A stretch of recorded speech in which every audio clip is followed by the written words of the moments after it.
రణ్వీర్‌తో పాటి నువ్వు కూడా కాశ్మీర్ వెళ్లి ఏం చేస్తావు అని చెంబ అంటే, ఒకే దెబ్బకి 3 పిట్టలు.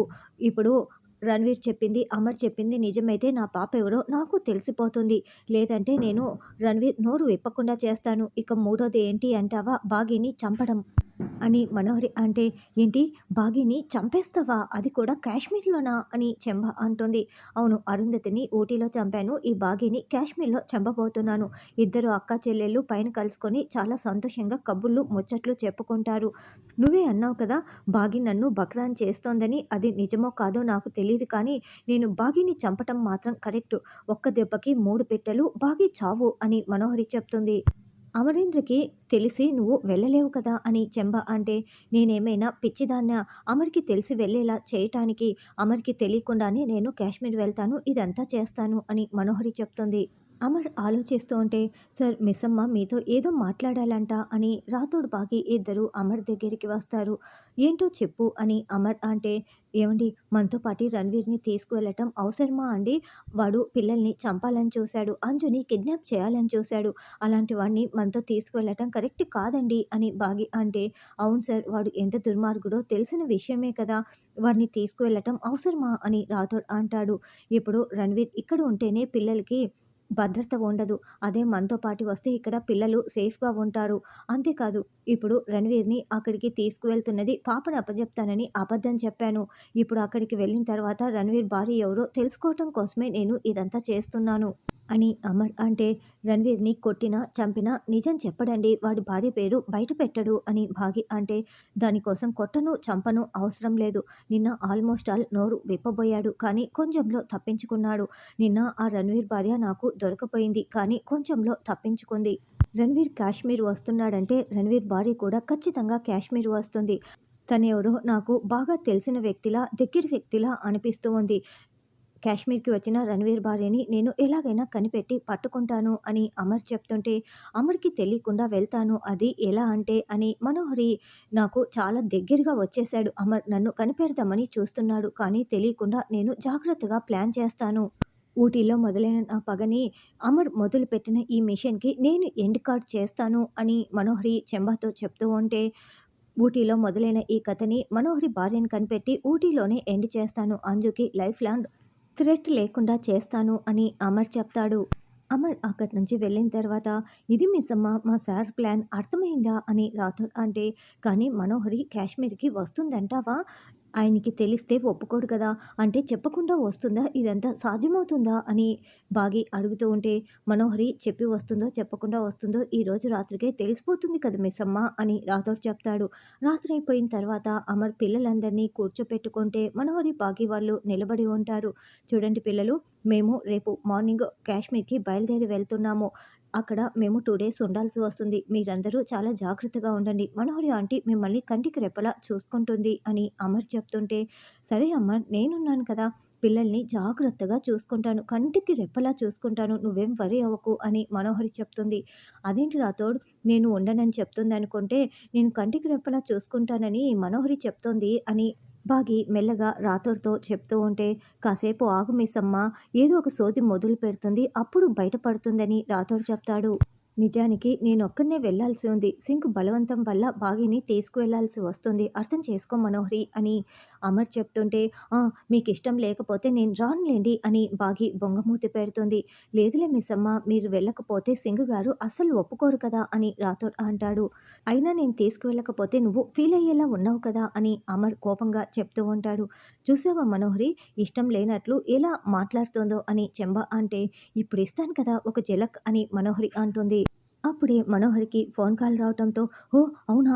ఎప్పుడు? అయ్యయ్యో! అని ఫోన్ పెట్టేసి ఇక ఏడుపు మొదలుపెడుతుంది. ఏమైంది మనోహరి అని అమర్ షాకింగ్‌గా అడుగుతూ ఉంటే, నేను కోల్కతాలో ఉన్నప్పుడు ఒక అనాథాశ్రమం రన్ చేసేదానిని కదా అమర్. అక్కడ వార్డెన్ నాకు అమ్మ లాంటిది. ఆవిడ నన్ను కూతురులా చూసుకునేది. ఆవిడ చనిపోయారంట. చనిపోతూ నన్నే తలుచుకున్నారంట అని మనోహరి ఏడుస్తూ ఉంటుంది. అయ్యో! అలాగైతే నువ్వు చూడడానికి అంత్యక్రియల కోసం వెళ్ళాలి కదా మనోహరి అని అమర్ అంటే, అవును. కానీ మీరు కోల్కతా వెళ్తున్నారు కదా! పిల్లల్ని చూసుకోవాలి కదా! మరి నేను ఎలా వెళ్ళగలను అని మనోహరి అంటే, అమ్మలాంటిదని చెప్తున్నావు మరి నువ్వు వెళ్ళాల్సిందే కదా అని బాగి అంటే, కావాలంటే మేము కాశ్మీర్ ప్రోగ్రామ్ క్యాన్సిల్ చేసుకుంటాం అని అమర్ అంటాడు. అరే! మీరు వెళ్తున్నారనే కదా నేను ఈ డ్రామా ఆడుతున్నాను అని మనోహరి మనసులో అనుకుంటూ ఉంటే, అయ్యో! మనం వెళ్ళకపోతే అప్పుడు నిజం బయటపడదు కదండీ అని బాగి నోరు జారుతుంది. ఏం నిజం అని అమర్ నిలదీస్తూ ఉంటాడు. అదే కాశ్మీర్‌లో రణ్వీర్ వైఫ్ ఎవరో తెలుసుకోవాలన్న నిజం అని బాగి అనడంతో, సార్ నేను, యాదమ్మ ఉన్నాం కదా! మేం చూసుకుంటామని రాథోర్ చెప్తాడు. సరే వీళ్ళు చూసుకుంటారు. నువ్వు వెళ్ళు మనోహరి, నేను బాగి వెళ్ళి వస్తాము. నువ్వు రేపు మార్నింగ్ బయలుదేరుతావా అని అమర్ చెప్తుంటే, లేదు నేను ఇప్పుడే బయలుదేరుతాను అమర్. ఎయిర్‌పోర్ట్‌కి వెళ్ళి అక్కడి నుంచి కోల్కతాకి ఏది ఉంటే అదే ఎక్కి వెళ్ళేసి వస్తాను అని బ్యాగు పట్టుకొని అక్కడికి వచ్చి, యాదమ్మ రాథోడ్ పిల్లలు జాగ్రత్త అమర్ ఉంటాను అంటూ బయలుదేరి వెళ్తుంది. మనోహరి సామాన్యురాలు కాదు అని చెంబ అనుకుంటూ ఉంటుంది. తర్వాత లాయర్ రణ్వీర్ ఇద్దరు మందు కొడుతూ మాట్లాడుకుంటూ ఉంటారు. రేపు నా పాప నా దగ్గరికి వచ్చేస్తే, అమర్ నాకు అప్పచెప్పేస్తే నా ఆస్తి నా చేతికి వస్తుంది.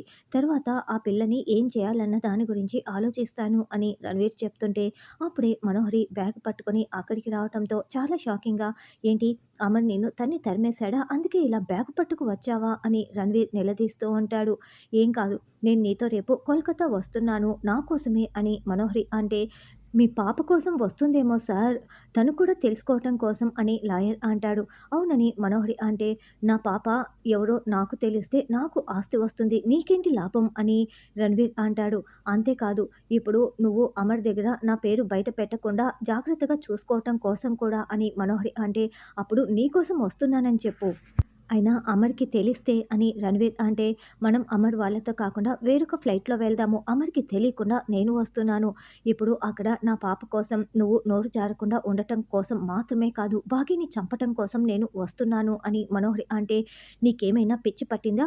అరుంధతిని చంపినట్లే భాగ్యని కూడా ఇప్పుడు చంపాల్సిన అవసరం ఏముంది అని రణ్వీర్ తిడుతూ ఉంటే, అది నాకు అడ్డుగా ఉంది. కాశ్మీర్‌లో అయితే నేను ఆ భాగ్యని చంపేస్తే అమర్‌కి నిజం తెలీదు కాబట్టి అని మనోహరి చెప్తుంది.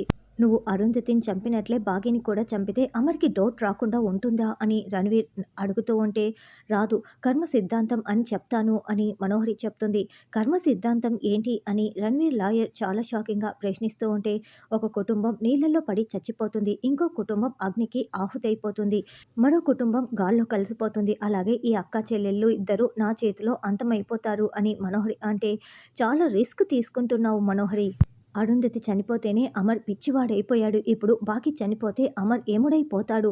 నువ్వు దొరికిపోతావు అని రణ్వీర్ అంటే, లేదు నేను అసలు అమర్‌కి దొరకను. రేపు మనం కాశ్మీర్ బయలుదేరుతున్నాం అంతే. ఆ బాగీకి ఇప్పుడు నా చేతిలో చాలా డేంజర్, ప్రమాదకరం అని మనోహరి లోపలికి వెళ్తుంది. అసలు ఈవిడ ఆడదా? రాక్షసా? మీరు ఎలా పెళ్లి చేసుకున్నారండి? అని లాయర్ అంటే, ఆ రోజు ఏదో దరిద్రం నా నెత్తి మీద కూర్చొని పెళ్లి చేసుకోవాల్సి వచ్చింది లాయరు.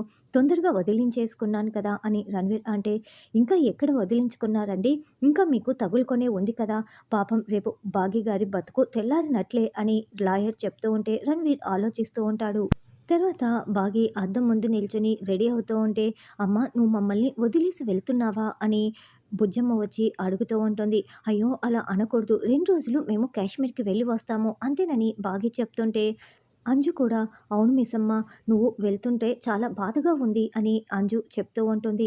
అప్పుడే బాగి స్టిక్కర్ పెట్టుకోబోతూ పొరపాటున కప్‌బోర్డ్‌లో తన వేలు నలిగిపోయి రక్తం చిందుతూ ఉంటుంది. అబ్బా! అని కేకలు పెడుతూ ఉంటే, అయ్యో అమ్మ ఏమైంది అని చాలా రక్తం వస్తోందని పిల్లలిద్దరూ కూడా విలవిల్లాడిపోతూ ఉంటారు. అబ్బే ఏం లేదు చిన్నదే అని బాగి అంటుంది.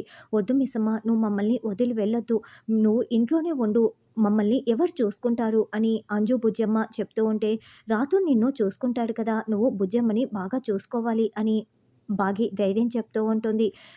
పిల్లలిద్దరూ హగ్ చేసుకొని మరి, ఏమో మిస్సమ్మ మాకు చాలా కంగారుగా ఉంది అని అప్పుడే రాతోడు అక్కడికి వచ్చి ఏమైందని ప్రశ్నిస్తూ ఉంటారు. అమ్మ స్టిక్కర్ పెట్టుకుంటూ ఉంటే అదిగో ఆ కబోర్డ్‌లో వేలు నలిగిపోయి రక్తం వస్తోందని రాతోడికి పిల్లలిద్దరూ చెప్తారు. సరే మీరు వెళ్ళండి అని చెప్పి, మిస్సమ్మ ఇలా ఊరికి వెళ్ళే ముందు రక్తం చిందకూడదు. ఇందాక గద్ద కూడా అరిచింది. వద్దు మిస్సమ్మ, పైగా ఆ మనోహరి కూడా వస్తోంది. రణ్వీర్ కూడా వస్తున్నాడు. ఇలా రక్తం చిందిన తర్వాత వద్దు మిస్సమ్మ అని రాథోడ్ చెప్తుంటే, మేము వెళ్తున్నది శుభకార్యానికి, ఏమీ కాదు రాథోడ్ అని భాగి చెప్తుంది.